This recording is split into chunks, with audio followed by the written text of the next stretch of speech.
Thank you. Good afternoon, everyone. The Office of the Vice President would like to thank everyone for joining us on our Thanksgiving and would like to wish everyone a very Merry Christmas. And I hope that you spend your Christmas and holidays with your loved ones and your families. Thank you. Questions? Hi, ma'am. Good afternoon. Mads po from Net25. Ma'am, you decided not to go na sa NBI. Though, in a statement kanina, sinabi naman ni Director Santiago na magiging patas sila sa investigation. What's your take on this po? Yes, ma'am. The lawyers presented me with options, and I asked them if I needed to go to the NBI for the subpoena, and then they said that I have options not to go. I can send a letter, I can send a position paper, I can send an affidavit. And so we decided that a letter will be sent to the NBI.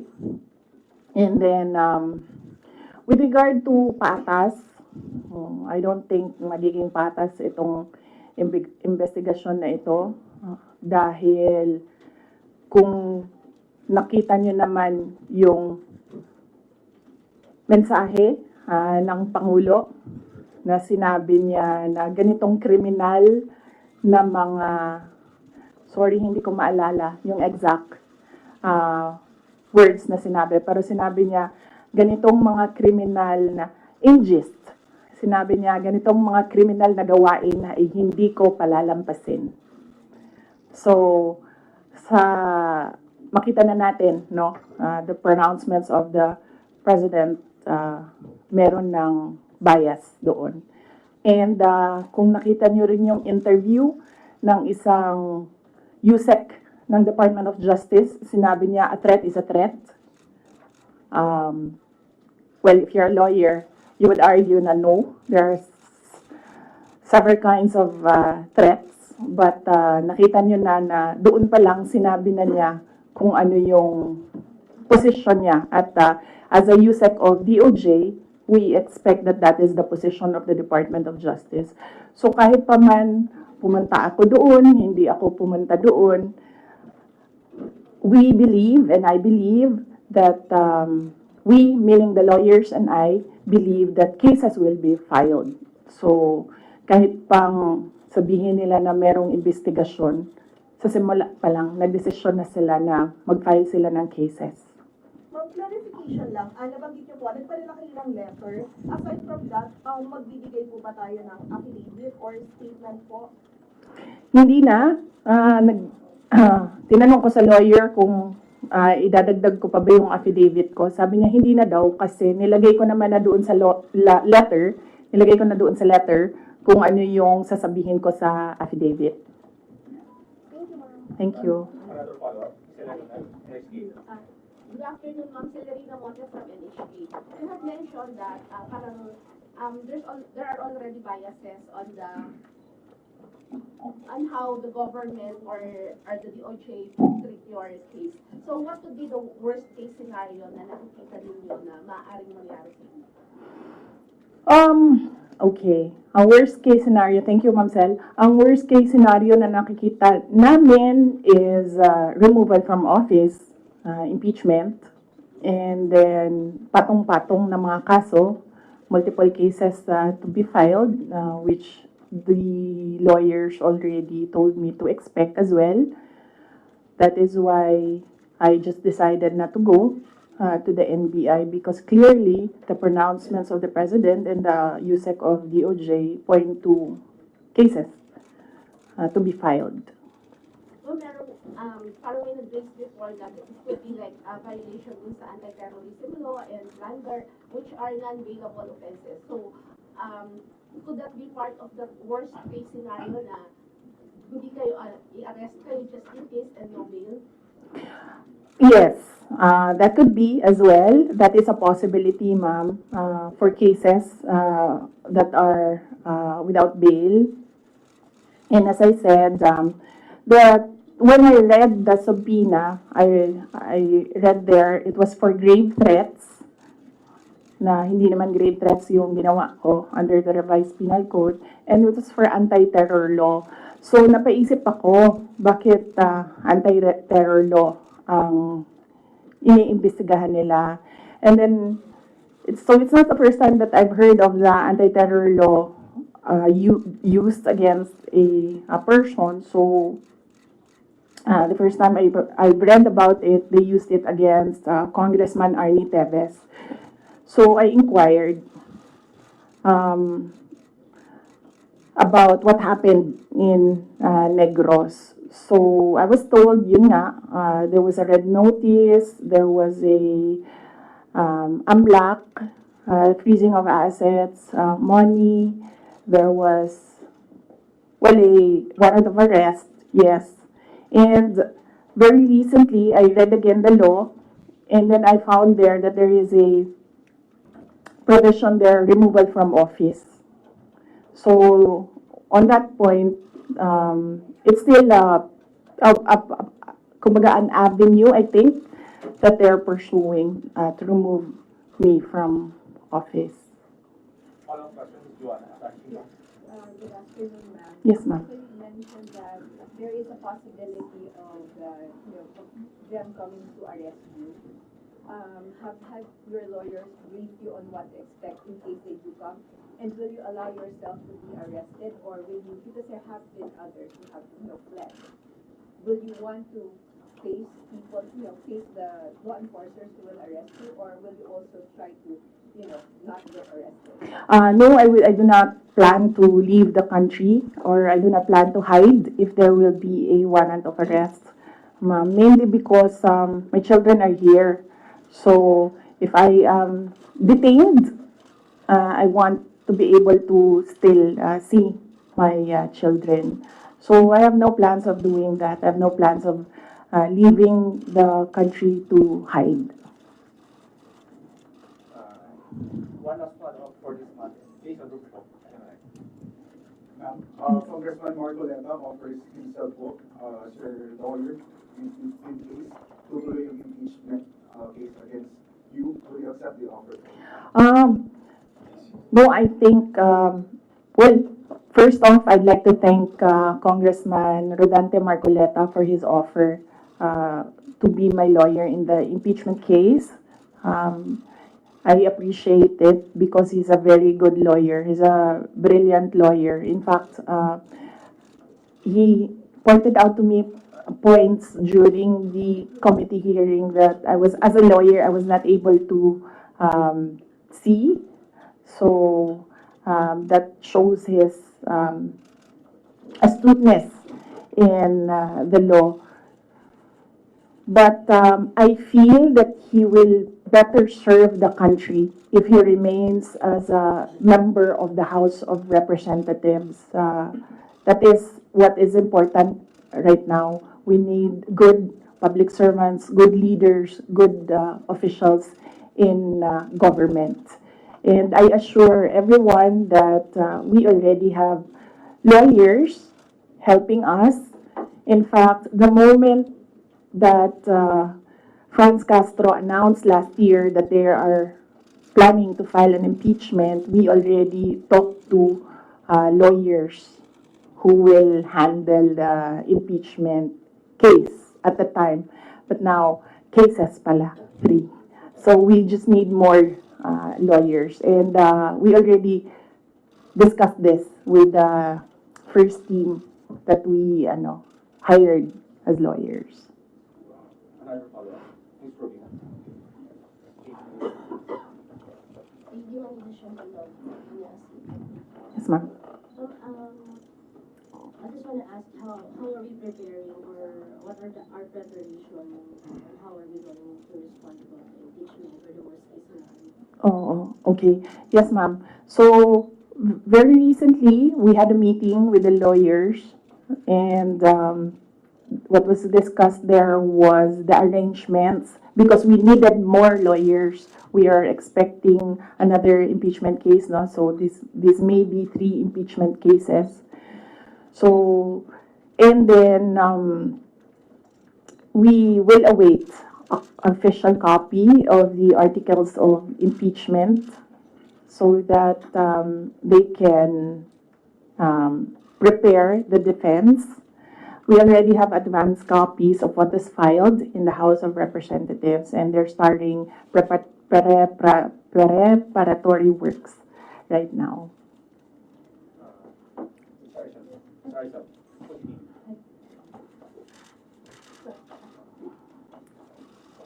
Ma'am, most of your allies and former allies have changed positions or changed, their sides. How do you feel right now? And if, for example, the impeachment comes through, are you confident with the numbers both in Congress and the Senate? No, we're not confident with numbers, ma'am, because impeachment is a legal process and a political activity. So we are confident with the legal aspect of the impeachment because all the lawyers that I asked to review the initial draft of the impeachment complaint really said that this is not, well, they would say it's not an impeachable offense and this is not an actionable offense, things like that, lawyer talk. But with regard to politics, that is a different matter altogether. So we do not know what will happen with that. How do you feel that you're changing sides at this very moment or even before? Well, that's politics. They always say that there are no permanent friends and enemies in politics. So it really depends on the person, no, on the politician, what path he will choose. Hi, ma'am. Related to the worst case scenarios. Yes. The House and Government Committee said that they are eyeing the possibility of filing plunder, technical malversation, and falsification charges, among others, against you and several other officials of the OVP and formerly with the DepEd in relation to the alleged misuse of the confidential funds. Have you discussed this already with your legal team, with any of the lawyers, and what can you say that is a very heavy case plunder? Yes. Yes, oo. We have an inventory of possible cases to be filed because right now it's only the 2 impeachment cases that are filed with the House of Representatives. All the other cases, we have a list, we have an inventory, and we have lawyers assigned for each case.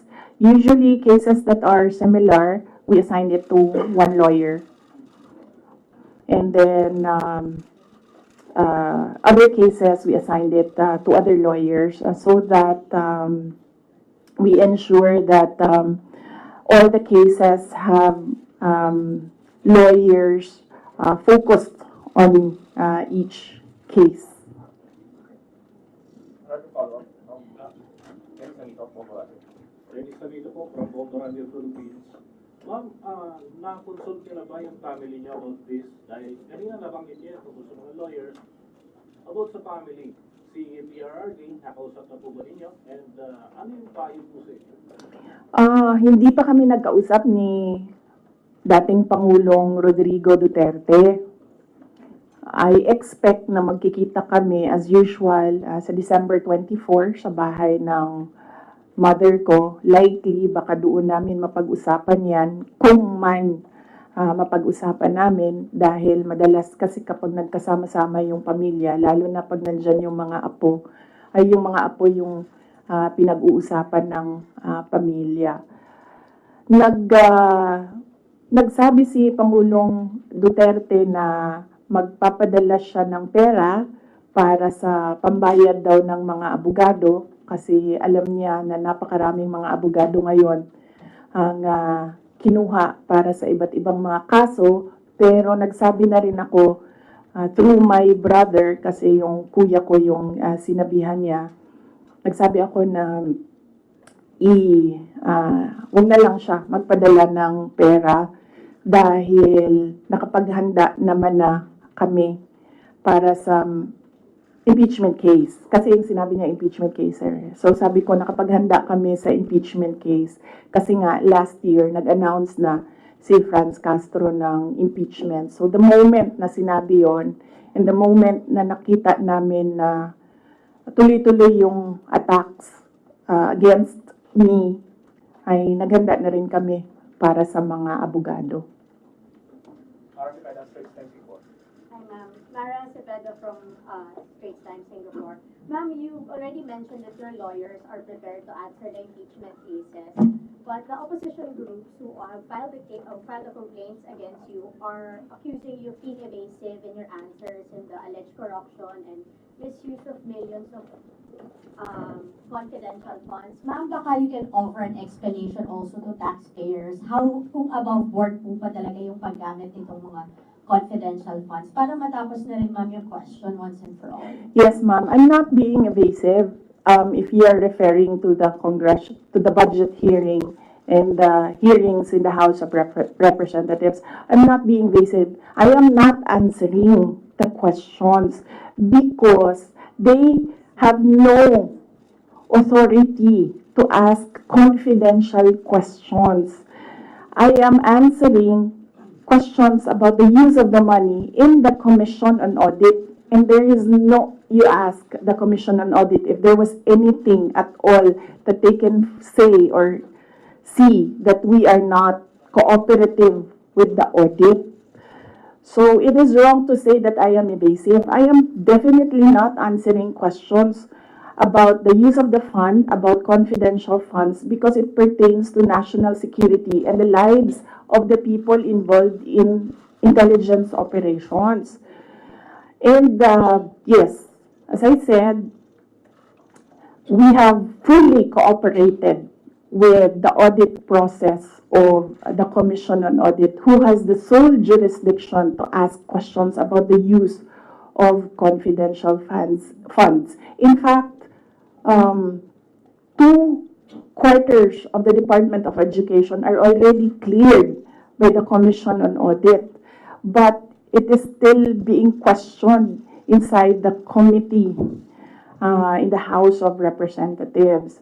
So that is the reason why I am not answering questions from the House of Representatives. Plus the fact that, as I said, it is an attack. It is a political attack. If you are in aid of legislation and you want to legislate about confidential funds, you do not target one office and terrorize and torment the employees of that office. What you do is you do a sampling, a random sampling of the offices who have confidential funds. Why not call the office of the president, who has billions and billions of confidential funds, if you want to legislate about confidential funds? So that shows that they're singling out the office of the vice president. And I really feel that it's very disrespectful to the office of the vice president. That is also why when they ask that I respect their process, respect begets respect. So if they want respect, they should first respect the office of the vice president. That is what I was saying, that they don't like me, they don't like my person, they don't like Inday Sara Duterte, but they have to respect the office of the vice president.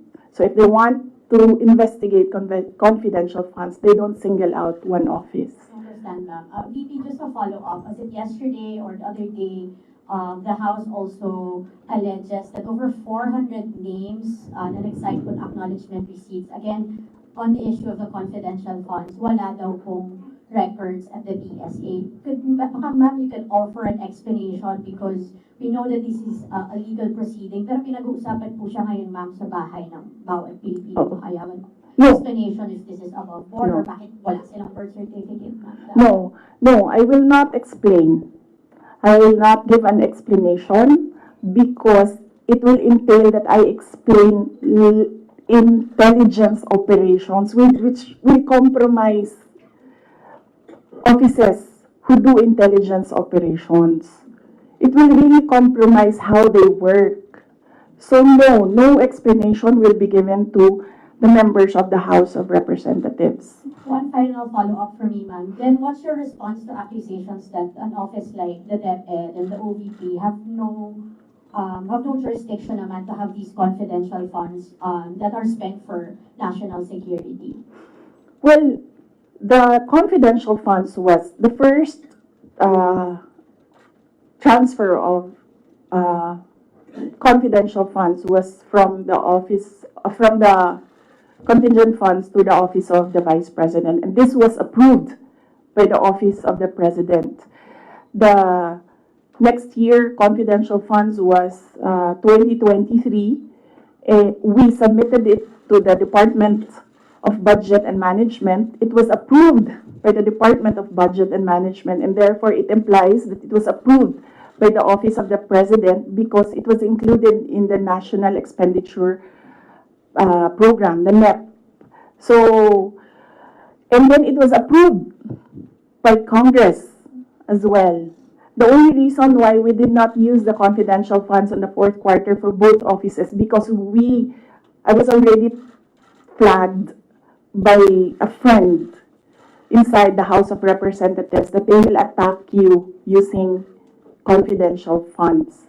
So yes, it was duly approved by the Office of the President and both houses of Congress as well as because it was included in the General Appropriations Act.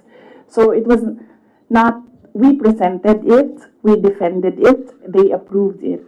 We used it, and then the question on utilization is under the Commission on Audit. That is how the system works. They cannot use or they cannot twist the system according to their personal interests. Really, all these circumstances and events happening surrounding the office of the Vice President is a race to the presidential election in 2028. Unfortunately, they are attacking the office as well. So, dyan ako medyo, and the personnel of the office of the Vice President. So, dyan ako medyo pumapalag. Wala namang problema kung atakihin ninyo ako. Kasi politiko naman talaga ako. Pero may problema ako pag inatake yung opisina at yung mga kasamahan ko dito sa opisina ng pangalawang Pangulo na nagtatrabaho lang. Next question, part of Al Jazeera.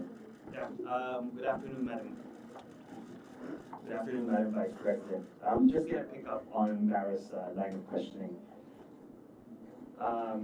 You said, and I understand your explanation about these confidential funds haven't been approved by several layers in the government.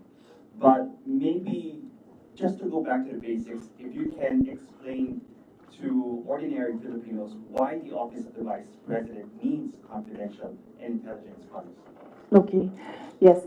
For the Office of the Vice President, it's not the first time that the office was granted confidential funds. During the time of Vice President Binay, the office was already given confidential funds.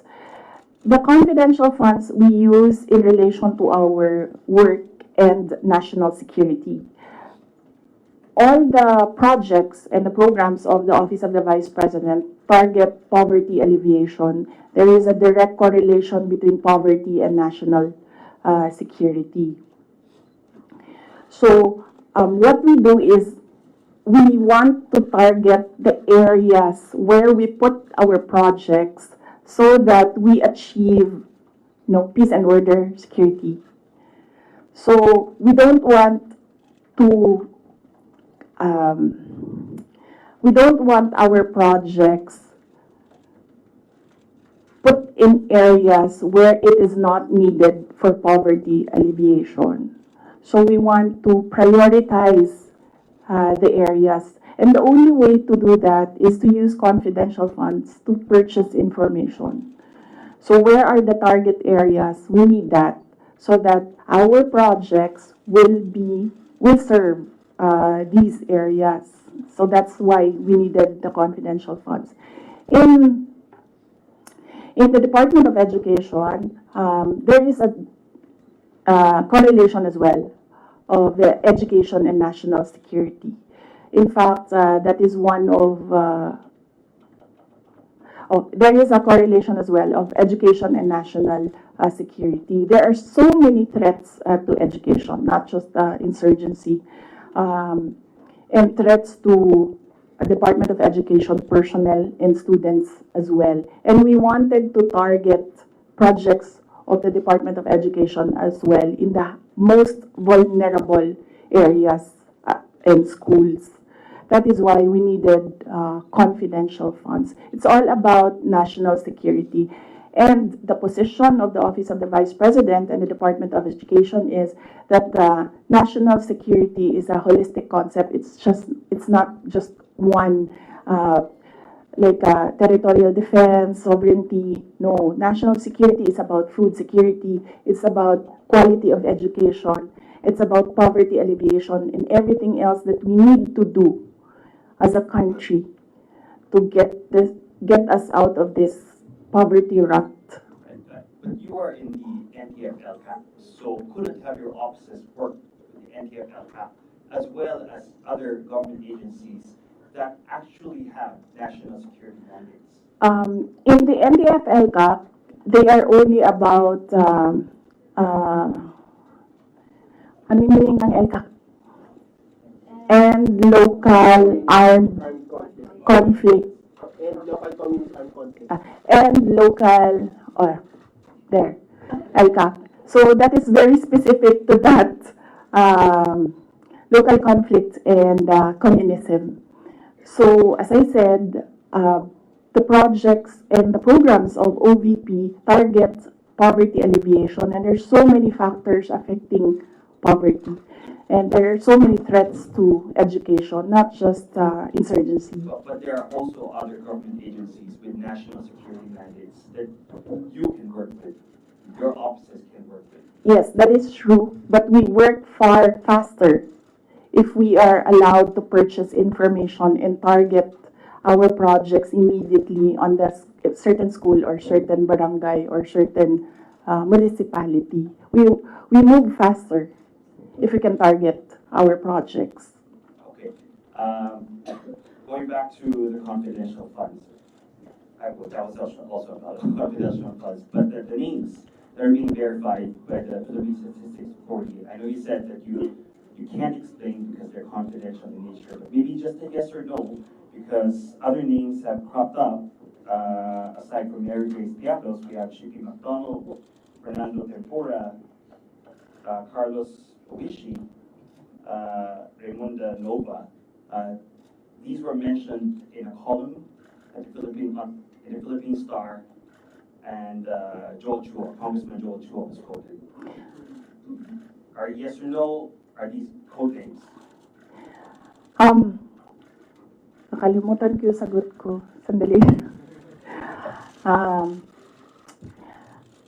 I cannot explain confidential funds because it will entail explaining intelligence operations. And there is a law that prohibits officials who gathered information because of their office to divulge it in public. So it's the Anti-Graft and Corrupt Practices Act. There is a specific provision of law. You cannot divulge confidential information that you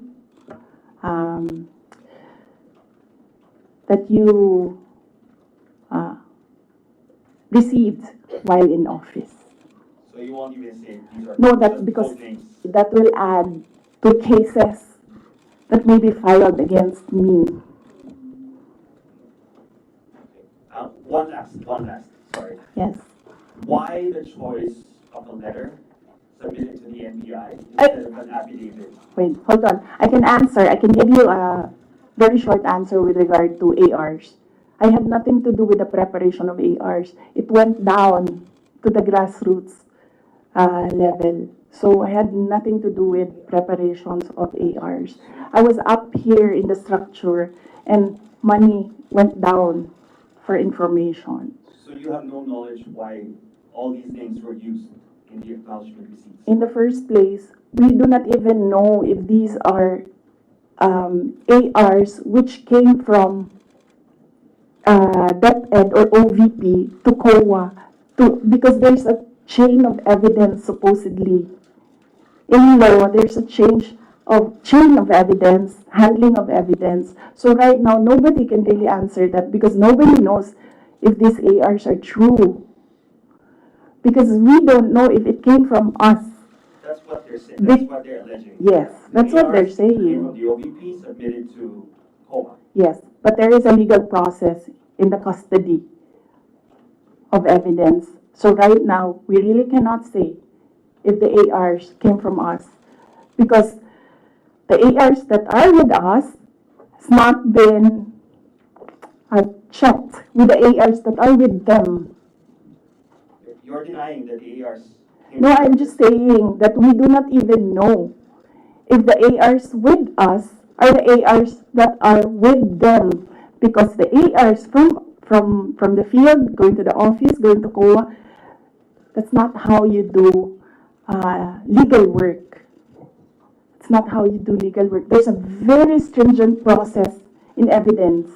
That is why even if there is no law prohibiting a person from divulging confidential information, person cannot answer that because we do not know if that paper that they're holding was the paper that came from the OVP and DepEd.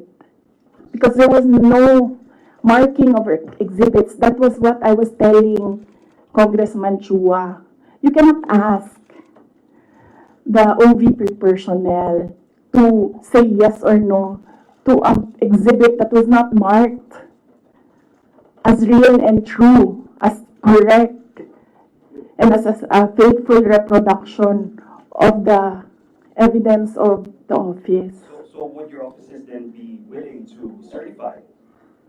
No, because there is no question about that. From the Commission on Audit, it's only a congressman saying that this paper and asking what is this paper about. There is no case. And that is to ask that about the paper is the sole jurisdiction of the Commission on Audit. Okay. So then if the Commission on Audit asks, That is what I was saying. We have been fully cooperative with the Commission on Audit. Everything that they asked for, we submitted. That is why there was a partial disallowance only. And even then, we are not yet finished with the process because we can still submit documents that are required by the Commission on Audit. That is the problem right now, as I said. They are doing work that they are not that is not under the mandate of the House of Representatives. They cannot audit. They cannot question at all. They cannot make me answer and say that we represent the taxpayers and you have to answer. No, I will only answer to the Commission on Audit because that is the body who can ask us questions about the fund use. Next question. Got to make the ABS event. Good afternoon, ma'am. Ma'am, on the issue of your budget not being reinstated or restored, your reaction first on the decision of the bicameral conference committee. Well, we do not expect anything about the budget of the Office of the Vice President anymore. As I said,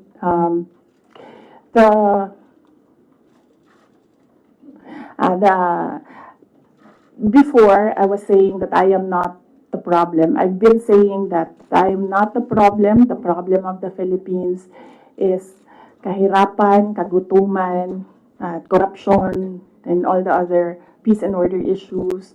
But it is clear right now that they consider me as the problem already. So I will not help them solve the problem. Ma'am, a follow-up question. It's nearly January already. Your office will be filing a new budget request for 2026. How much do you intend to ask from Congress for 2026? We've not discussed that. We need to wait for the budget call because the budget call outlines the rules of your proposal for budget for your office. So we need to read the budget call before we can sit down and discuss a budget proposal for the office of the Vice President. Ma'am, but top of mind, are you still considering to hike the 733 million, or will you be happy operating on the same expenses in 2026? I cannot answer that because there are rules. They usually put conditions in the budget call, and we really need to read the budget call to draft a proposed budget. Ask two questions. Just to follow up on the budget, in the previous interviews, you said that you cannot give a definite answer on what will happen with regards to your satellite offices, given that the budget was not final at that time. But given that the MICA already decided not to reinstate your original proposal of 2 billion, what will happen to your satellite offices? There are around, I think, 10 satellite offices across the country. Yes. Well, we have to see if we can continue with the projects that they are implementing. We need to see if the projects are still there, and then if they can still implement the projects. So that is something that we have to discuss with the execom of the Office of the Vice President. Nandun po ba yung possibility of shutdown? And then ano po yung nasabihan na po ba yung mga affected personnel just in case na magsha-shutdown nga itong mga satellite offices? Galing sa central office ng Office of the Vice President, wala kaming sinabi sa kanila. Pero since nababasa naman nila sa media yung nangyayari sa budget, I am sure that they are preparing themselves as well. Good afternoon, Christian. Ma'am, it was mentioned before na po-pull out yung security nyo at papalitan. Meron na po bang update dito? Tsaka sumulat po ba kayo sa your peer Yes, wala pang update doon sa pull out and replacement. Nag-aantay kami sa Armed Forces of the Philippines kung kailan nila gagawin yon. Yes, nagpadala ako ng letter sa Chief of Staff ng Armed Forces of the Philippines. Meron lang akong mga nilatag doon na mga requests. Pinakauna doon is hindi na kami tatanggap, hindi na ako tatanggap ng replacements. So kung magtanggal sila, hindi na nila i-replace. Iwan na lang nila kung ano yung maiwan. And kung wala mang maiwan dahil tatanggalin nila lahat, I already said that I will seek security arrangements outside of the Armed Forces of the Philippines already.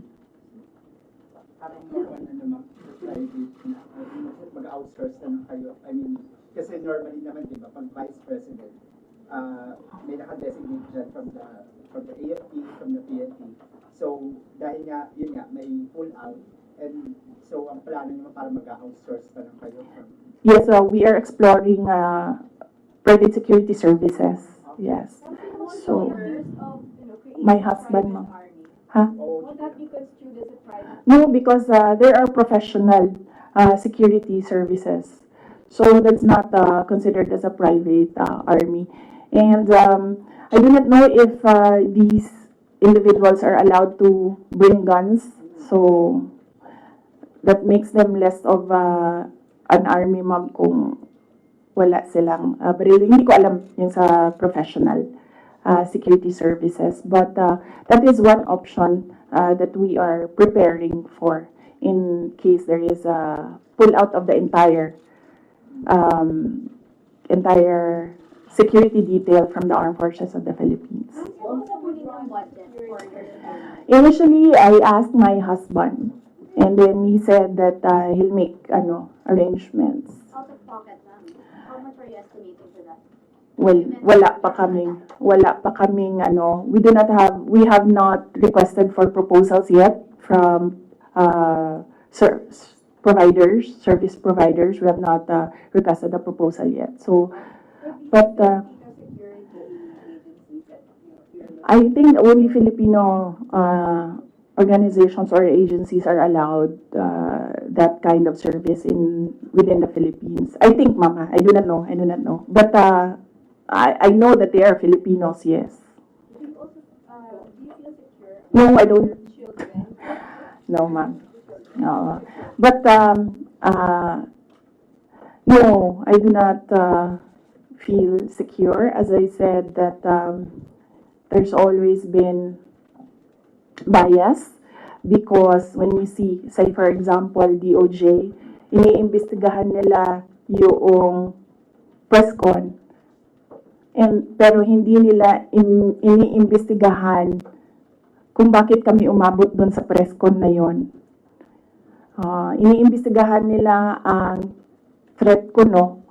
Pero they've not ever investigated threats against me, which are all documented, but we do not give them the information because we don't trust them at all. Last two questions right there for you. Ma'am, kasi sabi po ni ng mga congressman po, ma'am, kasi parang contrived lang daw yung threat ninyo. Parang it's just an imaginary threat. Like for example, si Asidre nagsabi na imaginary daw yung threat ninyo, unlike doon sa sinasabi na threat daw, yung threat to the first family and Speaker Romuald. So what's your take on this po? Kasi parang dinidismiss po ng mga congressman na kayo po ay nagkaroon ng threat sa inyong buhay. Parang sinasabi nila, parang imaginary lang yung threat ni Vice President as opposed to sa sinabi niya doon sa press conference. What's your take on this? Yes, we have documents, sir. We have screen caps, we have photos, we have police blotters, we have everything on file. But I never talked about it before because I felt na it was part of my job as Vice President. You get that? Aba? So, and it does not affect my work. So, all the more that it was inconsequential for me at the time. But right now, seeing that they are picking out words that I said and making a case out of it and saying that these are threats.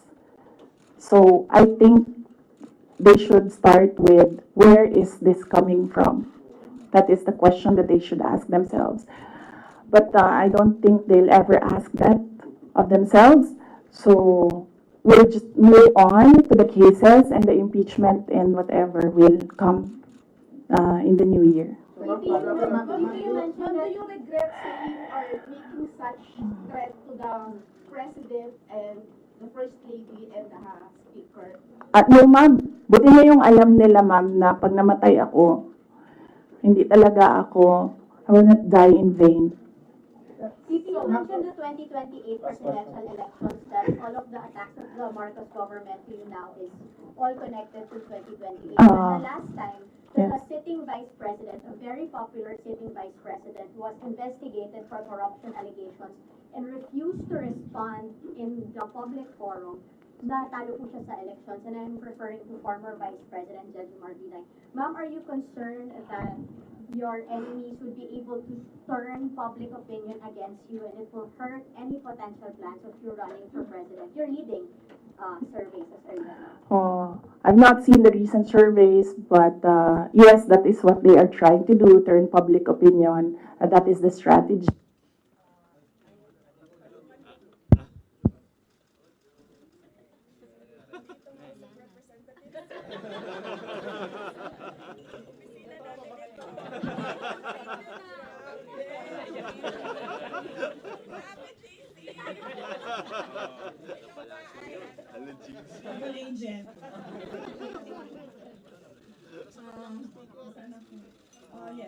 Yes.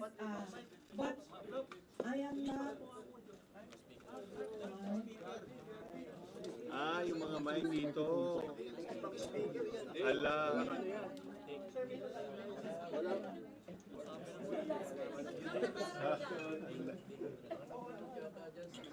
audio, nando sa kabila speaker.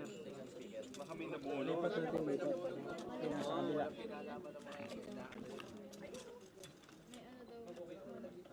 Oh, there. Yan na. Dito na ako.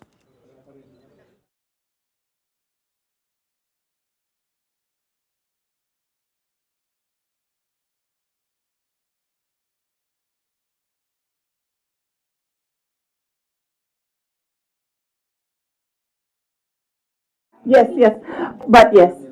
So, yes, that is what they are trying to do, turn public opinion. That is a common strategy in politics, black propaganda, and everything. Will it hurt my chances? I'm not yet a candidate.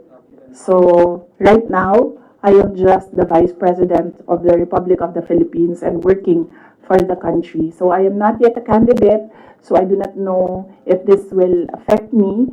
Maybe my decision in 2026 will consider what is happening right now, but I cannot really say with finality what will be the considerations for me to decide to run for president. As I said, just give me the last quarter of 2026. I think that is the best time for any presidential candidate to decide to run.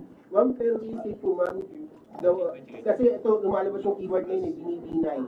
Para kayong ginagawang binay yung task for former Vice President J.J. Marbil. You think po ma'am, binibinay kayo ngayon kasi malakas kayo ngayon this survey and possibly tinutukod nila kayo para mawala yung political clout ninyo sa 2028? Yes, oo, yan naman ang sinasabi ko eh. It's all, these are all political attacks. From the attack from the left on the confidential funds, the meeting with the Speaker of the House of Representatives, and the attack on the budget, and the other attacks that you see in social media. So these are all directed to remove me from the race, yes, and then of course remove me from office. Ay, that needs a sit down. Ay, naku. So talaga, sasabihin ko sa'yo, you know, paano ko nalaman na gusto ni, na plano or gusto ni Martin Romualdez na mag-president? Ay, naku. Halaga. Sasabihin ko sa'yo. And this is personal knowledge. Kasi narinig ko talaga. I was there. So, kaya alam ko sa simula pa lang, nung narinig ko yun, okay. Wala lang din sa akin yon. Kasi lahat naman pwedeng tumakbong presidente. Diba? Ang hindi ko lang in-expect, yung gagamitin mo yung buong gobyerno para sirain yung isang tao. Yan din. Kailangan magdesisyon ng taong bayan. Gusto niyo ba ng Vice President Martin Romualdez? Yan ang tanong. Kasi, yan naman kasi talaga yung plano niya. So, kailangan mag-decide ng taong bayan if you want somebody sitting there na hindi ninyo binoto. Are you determined to stay as Vice President? Sir, ma'am, are you determined to stay as Vice President? No, I'm at peace. I'm at peace with whatever happens to me. I've already accepted that whatever happens to me, that will be God's purpose for my life. So I am at peace staying and finishing my term because that is my contract with the Filipino people, and I am at peace going if I will be removed from office. Okay, thank you.